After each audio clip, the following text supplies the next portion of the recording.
I'd say one of the most disappointing GPU releases of the last few generations, excluding the GeForce 50 series of course, was Nvidia's GeForce RTX 4060 series, and that included the RTX 4060, 4060 Ti 8GB, and then the 4060 Ti 16GB. All of them were pretty bad, but it was the 8GB models that were particularly atrocious for a mid-2023 release, especially given the asking price and then of course the resulting performance. Of course though, we are talking about GeForce GPUs here, so they did sell quite well, and despite offering very little over their predecessors, their success in no small part can be attributed to the fact that there was no real competition. AMD's Radeon RX 7600, that was really equally bad. So I think pointing to the Steam hardware survey as some kind of evidence that the RTX 4060 doesn't or didn't suck does miss the point a bit, because realistically, when you have the choice between a turd sandwich and a turd sandwich, you can't really blame gamers all that much for buying a turd sandwich. Today's sponsor spot is brought to you by Hetzner, one of Europe's top hosting providers and data center operators with their locations in Germany, Finland, the USA, and Singapore. Trusted since 1997 for powerful infrastructure, great pricing, and rock-solid support. With the US Cloud Act able to force any American company to share your data, choosing a German hosting provider like Hetzner ensures that your data is not only protected by the GDPR, but also benefits from the comprehensive security requirements of German data privacy laws. With a European cloud provider such as Hetzner Cloud, your data is not only GDPR compliant, but can also be easily scaled at any time to suit your needs, flexibly and securely.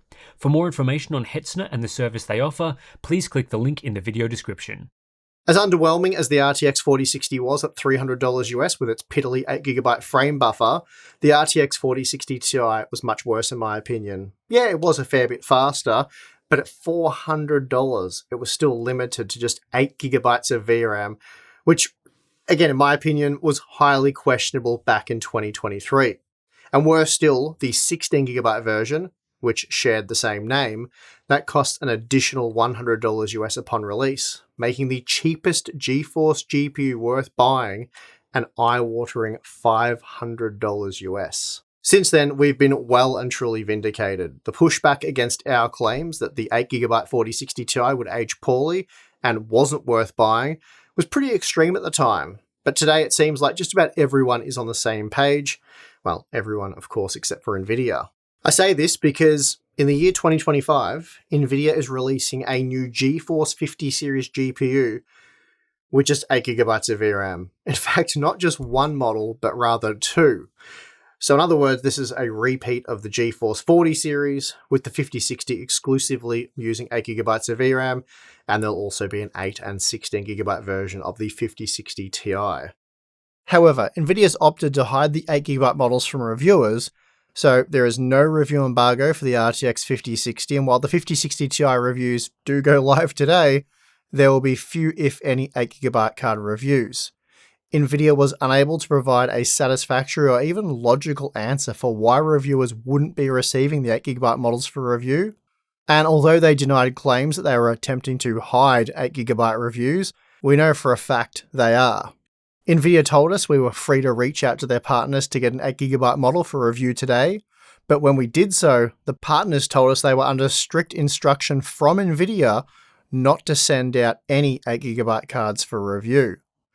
So in order to review an 8GB RTX 5060 Ti, we have to purchase one when they eventually go on sale, and we're not quite sure when that's going to be just yet. Now, I'm sure some reviewers, a reviewer, was able to work with retailers to get one ahead of time, but shipping in our region was quite slow, and some brands won't have 8GB models in the country until later this week, and that's at the earliest.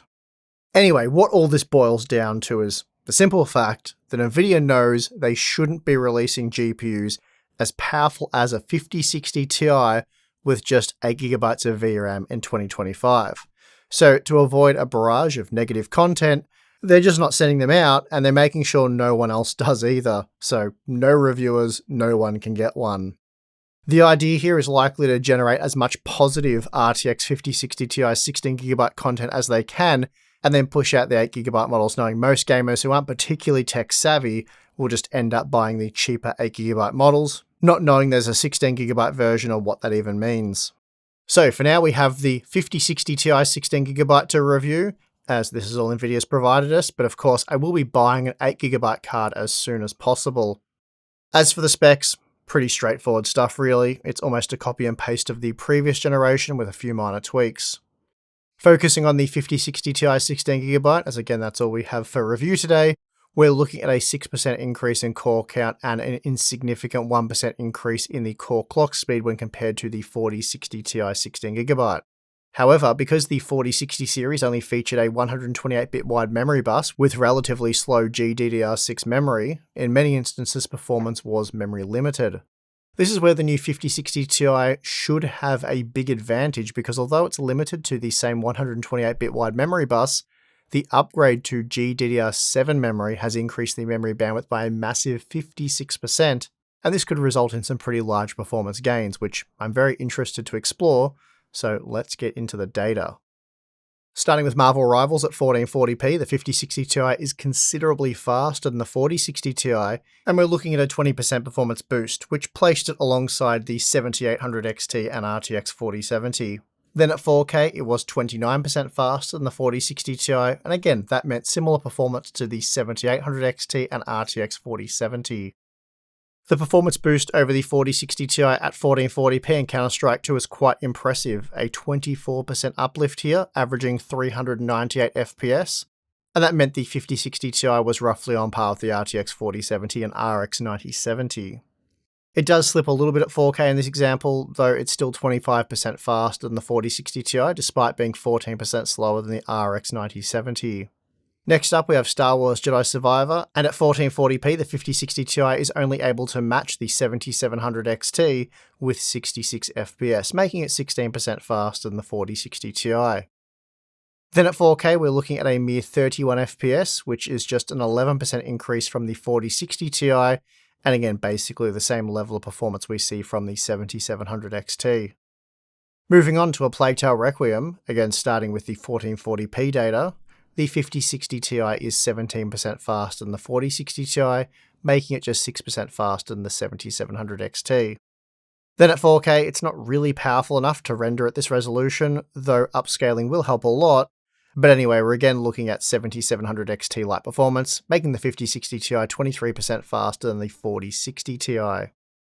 The Cyberpunk 2077 results are again pretty typical of what we've seen so far, with the 5060 Ti matching the RTX 4070 and 7700 XT at 1440p with 79 FPS.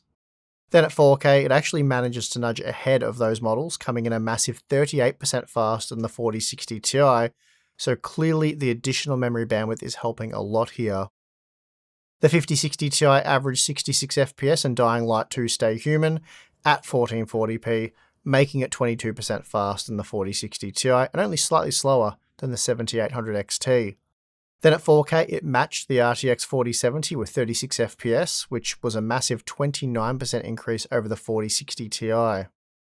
Oddly though, performance in Dragon Age the Veilguard doesn't look all that great at 1440p, just 7% faster than the 4060 Ti and 12% slower than the RTX 4070. Things get even worse at 4K, not just because we're looking at a mere 35 FPS on average, but also because the 5060 Ti was just 6% faster than the 4060 Ti. Spider-Man Remastered saw a more typical 17% performance improvement for the 5060 Ti over the 4060 Ti at 1440p, which actually made it a good bit faster than the 7800 XT.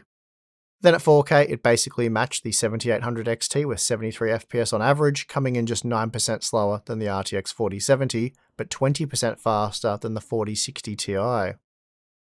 Nvidia's previous generation 4060 Ti was particularly weak in Hogwarts Legacy, and here at 1440p we see that the new 5060 Ti is a good bit faster, delivering 20% greater performance, falling just shy of the RTX 4070 and 7700 XT.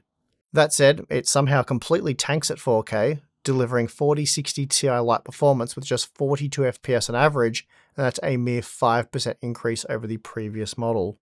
We're also looking at a 21% uplift for the 5060 Ti over the 4060 Ti in The Last of Us Part 1 at 1440p, rendering 70 FPS on average. Then at 4K, the average frame rate dropped to just 35 FPS, which is slightly better performance than you'll see from the 7700 XT and slightly slower than the RTX 3080. The performance improvement in Star Wars Outlaws is surprisingly small. This was also the case in Dragon Age the Veilguard, and what both of these games have in common is that they use ray tracing. At 1440p, the 5060 Ti was just 6% faster than the 4060 Ti, so a disappointing result there. At 4K, the margin does extend to 11%, though we're talking about 18 FPS versus 20 FPS, and at the end of the day, we're only looking at 7700 XT-like performance anyway, in a game that uses ray tracing, so pretty unimpressive. Starfield appears to be another game where the RTX 5060 Ti falls in a bit of a heap, outperforming the previous generation model by a mere 6% margin, rendering 51 FPS at 1440p. Then at 4K, it's just 10% faster than the 4060 Ti, matching the 7700 XT with just 32 FPS. The performance uplift in Delta Force was also quite small, just 9% at 1440p, which meant the new 5060 Ti was slightly slower than the 7700 XT. The margin did jump back up to 16% at 4K, so a half-decent uplift there, though that still made it a few frames slower than the 7700 XT. We're looking at a 17% uplift in God of War Ragnarok when testing at 1440p, and this is once again 7700 XT-like performance. As we've seen numerous times now, the 5060 Ti scales much better than the 4060 Ti at 4K, delivering 27% greater performance, and this will be in part due to the new Blackwell architecture, but mostly due to that additional memory bandwidth. The Stalker 2 results are again very typical of what we've seen so far, a 13% uplift at 1440p for RTX 4070/7700 XT-like performance. Then at 4K, the 5060 Ti matched the 7700 XT, making it 19% faster than the 4060 Ti. For some reason, the 5060 Ti was barely any faster than the 4060 Ti in Call of Duty Black Ops 6 at 1440p, offering a mere 3% uplift, making it 17% slower than the 7700 XT. Then at 4K, we're looking at just a 6% performance increase over the 4060 Ti, so performance in Black Ops 6 is extremely underwhelming. So, across the 16 games tested, the 5060 Ti was on average just 4% faster than the 7700 XT, and 10% slower than the RTX 4070, and 11% slower than the RTX 3080. It was, however, 15% faster than the 4060 Ti, so not an amazing uplift overall, it has to be said. Then at 4K, it was on average 2% faster than the 7700 XT, but 11% slower than the RTX 4070. That said, we're seeing a more healthy 20% improvement over the 4060 Ti, though performance wasn't always great at 4K. Now, for a more in-depth look at ray tracing performance, we'll start with Metro Exodus Enhanced. Here the 5060 Ti is 25% faster than the 4060 Ti at 1440p, again delivering RTX 4070-like performance. The 4K performance though isn't great, just 38 FPS, which is a few frames slower than the RTX 4070 and 7900 XT, but also 23% faster than the 4060 Ti. Now, the Alan Wake 2 results are interesting because, as we've seen previously in a few games such as Star Wars Outlaws and Dragon Age the Veilguard, both use and were tested with ray tracing enabled. In those examples, we saw little to no performance uplift for the 5060 Ti, and we see that here once again, as it only matched the 4060 Ti with just 30 FPS at 1440p with upscaling enabled. So given how bad the upscaled 1440p performance was, it's no surprise that 4K is out of the question, just 16 FPS here, and again we are using upscaling. We're also looking at very weak performance gains in Cyberpunk 2077, just 7% faster than the 4060 Ti here, with 46 FPS on average, which is extremely disappointing ray tracing performance, at just 1440p with upscaling. Nvidia's really struggled to, or even failed, to deliver a transformative RT experience to the masses, even after all these years. Again, 4K is simply out of the question. The 5060 Ti was good for just 23 FPS, and we're not even talking about native 4K. The Spider-Man Remastered ray tracing performance is much more impressive, though that said, the RTX 4060 and 7700 XT were also very acceptable here. Still, we are looking at a 22% performance improvement from the 4060 Ti for the 5060 Ti at 1440p with upscaling. Even 4K upscaled is very usable, 72 FPS on average, allowing the 5060 Ti to match the 7900 GRE and beat the 4060 Ti by a 24% margin. We're testing Black Myth Wukong using what we believe to be transformative ray tracing quality settings, and yet at 1440p, with the aid of upscaling, the new 5060 Ti was good for just 34 FPS, a 17% improvement over the previous model, but still very weak performance overall. And that being the case, you can completely forget about upscale to 4K, but here are the results anyway, just 17 FPS for the 5060 Ti.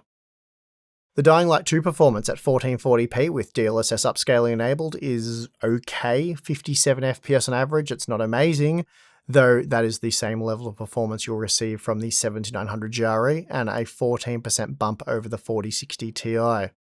And then we're dropping down to just 31 FPS at 4K, again with quality upscaling, though that was a 24% boost over the 4060 Ti. Another new ray tracing title that can offer a transformative RT experience is Indiana Jones and the Great Circle, but using the required quality settings for said experience results in a lackluster 29 FPS on average at upscaled 1440p for the 5060 Ti. Again, upscale to 4K is completely out of the question using these RT settings, just 18 FPS here for the 5060 Ti. So at 1440p, across the 7 games tested, the 5060 Ti averaged 49 FPS, delivering a comparable RT experience to the new RX 9070 and slightly better than the RTX 4070. It was also 14% faster than the 4060 Ti on average, so very similar gains to what was seen in our mostly raster-based testing. We have the 4K data, which is why I featured it in the video, but really the 5060 Ti is nowhere near powerful enough for upscaled 4K ray tracing. For that, you really do need something like an RTX 5080. When it comes to power usage, there's no surprises with the 5060 Ti. As we just saw, it's generally around 15% faster than the 4060 Ti, and therefore, as expected, it consumed around 15% more power. It also consumed around 50 watts less than the 7700 XT, so a pretty big power saving there and generally better performance.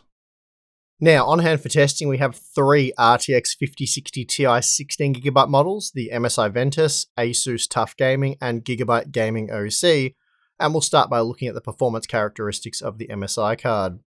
Under load for an hour, we saw a peak GPU temperature of just 64 degrees and a peak memory temperature of 62 degrees.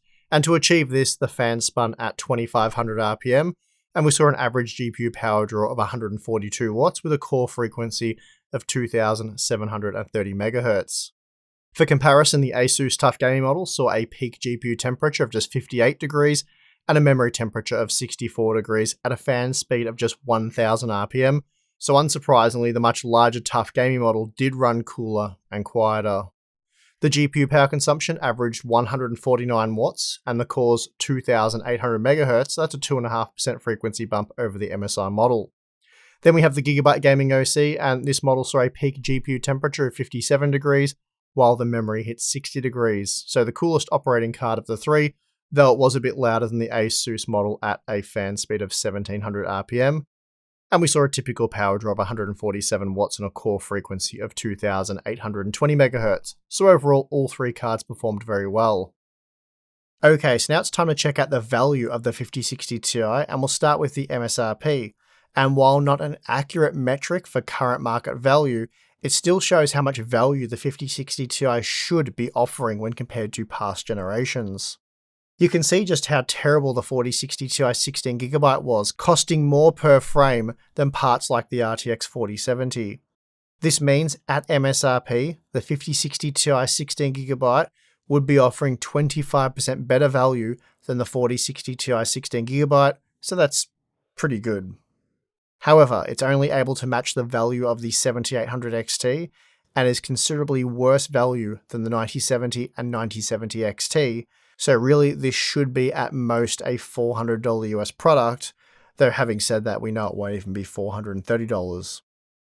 Now here's how the MSRP of the 5060 Ti 16GB, because really that's all we have to go on at this point in time, stacks up against the current retail pricing of the models that are still in stock along with the pricing for the GeForce 40 and Radeon 7000 series from midway through 2024. So I guess what you could have got, or still can if you have a time machine. If available for $430 US, even if it was last year, the 5060 Ti 16GB wouldn't have been amazing, or wouldn't be amazing, only offering slightly better value than the RTX 4070 Super, and still more costly than both the 7800 XT and 7700 XT. Sadly, however, this data is likely going to end up being nonsense, as the 5060 Ti 16GB will sell for over $500, which would make it worse value than the RTX 4070 and probably worse value than what you could have bought the 4060 Ti 16GB for this time last year. So that's exciting.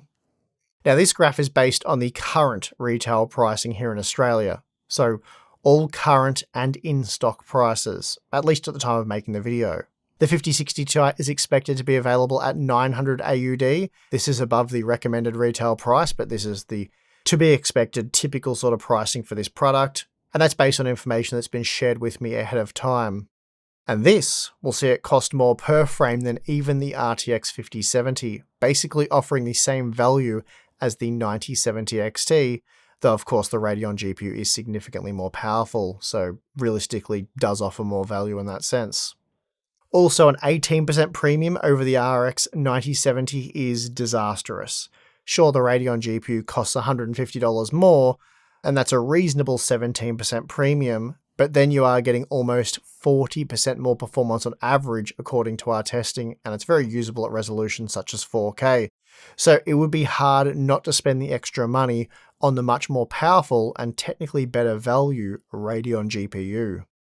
At face value, the GeForce RTX 5060 Ti 16GB seems like a decent enough product. Granted, it is a very small performance upgrade over the previous generation, but there are still some decent gains to be had at times. But the gains alone aren't really good enough to create any real excitement around this product, and Nvidia knows it. The RTX 5070, for example, that wasn't really a great success. Therefore, in an effort to generate some kind of hype, Nvidia claims to have lowered the MSRP to $430 US, which does seem pretty good given that the 16GB 4060 Ti started at $500 and then was later dropped to $450. So you're getting a further 4% discount with 15% better performance overall. At least that's what we've been led to believe. The performance claims, sure, but the price, the truth is the 5060 Ti is unlikely to cost $430 US. And in fact, I won't be shocked if pricing ends up comfortably above $500 US. So while the 5060 Ti 16GB is a product that I can see myself recommending at $430 US, I'm going to resist the urge to get too excited about this particular release, because like so many GPU releases over the past year, I'm pretty confident that excitement is going to be short-lived. So I'll leave it to future GPU pricing update videos to make those recommendations. It's also worth noting that AMD has the Radeon RX 9060 series coming, probably next month, so it might be worth holding off to see what's on offer there. But getting back to the 5060 Ti, we do seem to have, at least at this point in time, a better picture of pricing here in Australia, as availability has been better than in the US. If the typical 5060 Ti 16GB pricing is around $900 Australian dollars, then the 5060 Ti 16GB is going to be a real stinker, offering worse value than the RTX 5070, and that model hasn't sold very well at all here. Terribly would be a better way to put it. So based on the $430 US MSRP, the RTX 5060 Ti seems like a decent enough product, but we also know better, and the current Australian pricing seems like a better indicator of where it's going to stand, and that is to say, well, not terribly well. We've also been using the RTX 4060 Ti 16GB as the measuring stick for how good the 5060 Ti 16GB is, and as I noted at the start of our video, the 4060 Ti wasn't good, improving upon the 3060 Ti's value by a mere 2.5%. You have to remember as well, the 4060 Ti 16GB was just 9% faster than the 3060 Ti, and that's a GPU that was released back in December of 2020 for $400 US.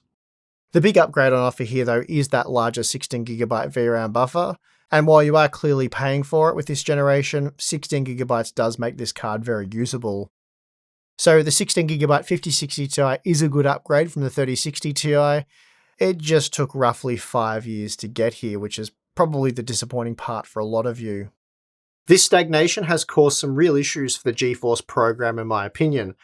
For a long time now, Nvidia has been harping on about ray tracing, telling gamers how amazing it is, though with very few examples to point to, even for RTX 5090 owners. But for an RTX 5060 Ti, there are almost no truly transformative ray tracing examples. Nvidia really has failed to deliver a transformative RT experience to the masses, even after all of these years. And I know it won't shock that many of you, but the marketing has not been supported by the results. The RT experience you can enjoy with a product like the 5060 Ti is very underwhelming, and let's not even talk about those 8GB models.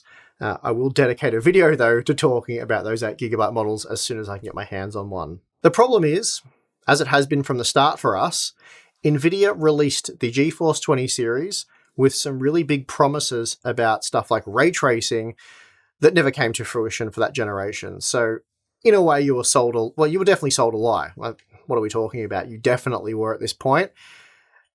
And now all these years later, the experience is still very poor unless you're willing to spend over $1,000 US. And even then, you really only have a handful of examples that you can point to that are truly great.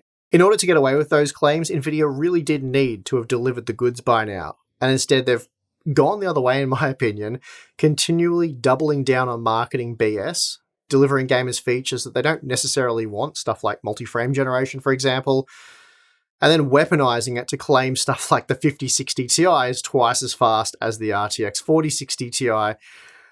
Absolute, complete and utter garbage. It's nothing short of a lie. The GeForce brand really has eroded over these past few generations to the point where we're now dealing with failed RT promises for the masses, fake frames, and even fake MSRPs.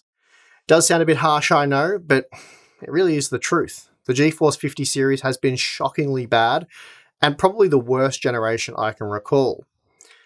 Of course, though, Nvidia hardly cares about GeForce right now, and this will only become an issue for them if the AI bubble bursts. For now, they can just keep making mad money selling silicon to the AI market, and gamers are just stuck with the overpriced leftovers supported by probably the worst drivers we've seen from Nvidia in maybe forever, certainly a very long time. So yeah, happy days indeed. Anyway, I know that's a pretty disappointing way to end this review and some pretty harsh feedback, but I think it's pretty well warranted at this point. I don't think too many of you are going to disagree with those comments about where GeForce is at and how Nvidia is proceeding.